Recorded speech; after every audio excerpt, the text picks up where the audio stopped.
Academia career में आपका पुनः स्वागत है।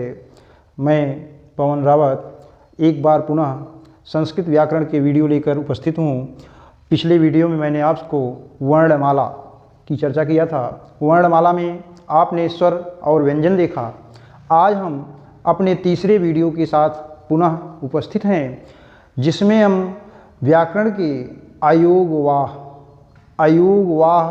एक ऐसा प्रश्न बनता है जो वर्णमाला में पढ़ा नहीं जाता है।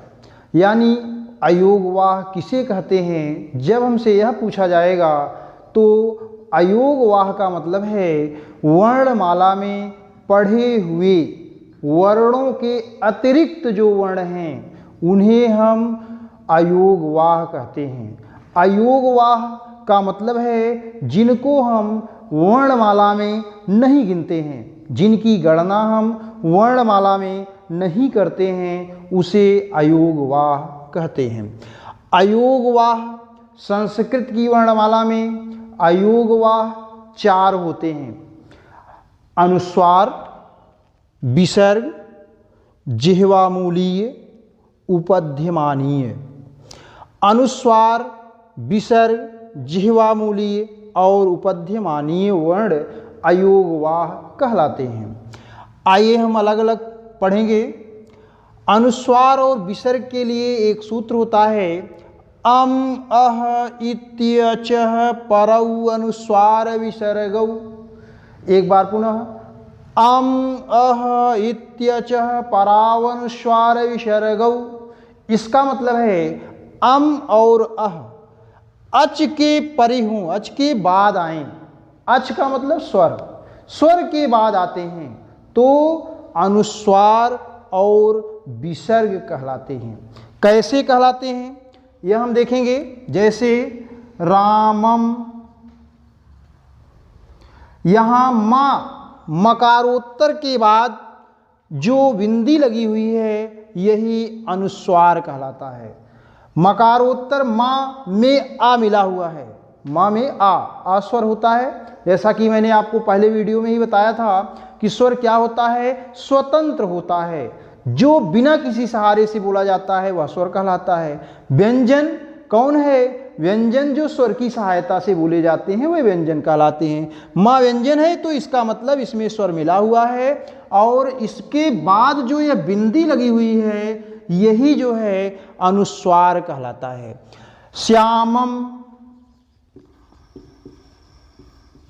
वृक्षम, फलम आदि आदि उदाहरण जो हैं, जितने भी मकारोत्तर के ऊपर जो है बिंदी लगी हुई है सब अनुस्वार कहलाते हैं। आगे हम देखेंगे विसर्ग। विसर्ग क्या है? जैसे यहां पर आपने देखा अम अह, यहां पर दोनों की गिनती की गई है। इस सूत्र में हमने दोनों को बताया है कि अम अह इति अचः परौ, परौ का मतलब बाद में आते हैं। जैसे बालकः, बालकः, यहाँ जो दोनों बिंदी लगी हुई है यह विसर्ग कहलाएगा। रमेशः, गणेशः, दिनेशः, मुकेशः आदि जितने भी अच के बाद बिंदी लगी हुई है ये सारे वर्ण जो है क्या कहलाते हैं? विसर्ग कहलाते हैं। यहाँ पर हम आपको बताएंगे कि अनुस्वारस्य नासिका, यानी नासिका उच्चारण स्थान होती है। जैसे रामम में अनुस्वार जो है इसका उच्चारण स्थान क्या होगा? नासिका होगी। बालकः में विसर्ग का क्या होता है? अकु विसर्जनीया नाम कंठ।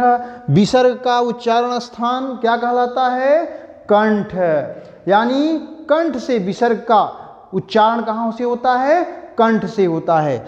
इस प्रकार से अनुस्वार और विसर्ग अम अह इत्यचः परौ अनुस्वार विसर्गौ, रामम श्यामम वृक्षम फलम, मकारोत्तर के ऊपर जो बिंदी लगी हुई है यह अनुस्वार है, और यहाँ जो दोनों बिंदी लगी हुई है बालकः अंत में जो बिंदी लगी हुई है यह क्या है? विसर्ग है। आइए आगे देखते हैं। अगला नंबर है जिह्वामूलीय। जिह्वा मूली क्या चीज़ होती है, इसको हम देखेंगे, यह भी अयोगवाह में है। जिह्वा मूली और उपध्यमानीय को हम अर्ध विसर्ग कहते हैं। क्या कहते हैं? अर्ध विसर्ग कहते हैं। जिह्वा मूलीय क्या है? क ख इति कखाभ्याम प्रागर्ध विसर्ग सदृशः जिह्वा मूलीय। एक बार पुनः, क ख इति कखाभ्याम प्रागर्ध विसर्ग सदृशः जिह्वा मूलीय। अर्ध विसर्ग जैसा, अर्ध विसर्ग जैसा बना हो। कहाँ बना हो? का और खा के प्राग, प्राक शब्द है, प्राक, प्राक का मतलब होता है पहले, यानी का और खा के पहले अर्ध विसर्ग सदृश बना हो। जैसे का है, का और खा, इसके पहले अर्ध विसर्ग सदृश इस तरह से बना होगा तो उसे कहेंगे हम जिह्वा मूलीय। एक बार पुनः सूत्र, क ख इति कखाभ्याम का मतलब का और खा दोनों, के प्राग का मतलब पहले, अर्ध विसर्ग सदृशः अर्ध विसर्ग जैसा बना हो, वह क्या कहलाता है? जिह्वा मूलीय कहलाता है। जिह्वा मूलीय का उच्चारण स्थान क्या होता है? कंठ। जिह्वा मूलीयस्य कंठः, जिह्वा मूलीय का उच्चारण स्थान कंठ होता है। अगले वीडियो में हम उच्चारण स्थान की चर्चा करेंगे। आइए यहाँ देखते हैं अगला अयोगवाह क्या है? उपध्यमानीय। उपध्यमानीय क्या है? प फ इति पफाभ्याम प्रागर्ध विसर्ग सदृशः, प्रागर्ध विसर्ग सदृशः उपध्यमानीयः। एक बार फिर से देख लेंगे, प फ इति पफाभ्याम। पफाभ्याम का मतलब पा और फा के पहले, प्राक का मतलब पहले, अर्ध विसर्ग जैसा बना हो, के समान हो, उसे कहते हैं उपध्यमानीय। जैसा हमने का खा का बताया, ठीक उसी तरह से इसमें भी होगा। प फ इति पफाभ्याम प्रागर्ध विसर्ग सदृशः उपध्यमानीय। पा और फा के पहले अर्ध विसर्ग जैसा बना हो, वह क्या कहलाएगा? उपध्यमानीय। उदाहरण देख लेंगे, जैसे हम कहेंगे बालकः पठति, इस पा के पहले अगर इस तरह से बना होगा तो वह क्या कहलाएगा? अर्ध विसर्ग कहलाएगा। ठीक इसी तरह से जिह्वा मूलीय का भी होता है। बालकः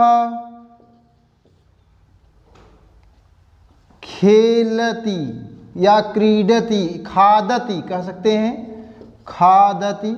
खा के पहले क्या बना हो? अर्ध विसर्ग जैसा बना हो, तो यह जो है यह क्या कहलाएगा? जिह्वा मूलीय कहलाएगा। और यह क्या कहलाएगा? उपध्यमानीय कहलाएगा। एक बार पुनः देख लीजिए, अयोगवाह 4 होते हैं, अनुस्वार, विसर्ग, जिह्वा मूलीय और उपध्यमानीय। पाणिनीय व्याकरण के अनुसार 4 अयोगवाह हैं, अनुस्वार, विसर्ग, जिह्वा मूलीय, उपध्यमानीय। अनुस्वार क्या है? अम अह इत्यचः परौ अनुस्वार विसर्गौ। अम और अह ये अच के बाद आते हैं तो अनुस्वार और विसर्ग कहलाते हैं। उदाहरण हमने दिया, रामम श्यामम वृक्षम फलम आदि मकारोत्तर के ऊपर जो बिंदी लगी हुई है यही है अनुस्वार। अनुस्वारस्य नासिका, अनुस्वार का उच्चारण स्थान नासिका होती है। विसर्ग में विसर्ग क्या है? बालकः रमेशः दिनेशः, का के बाद जो 2 बिंदी लगी है यह क्या है? विसर्ग है।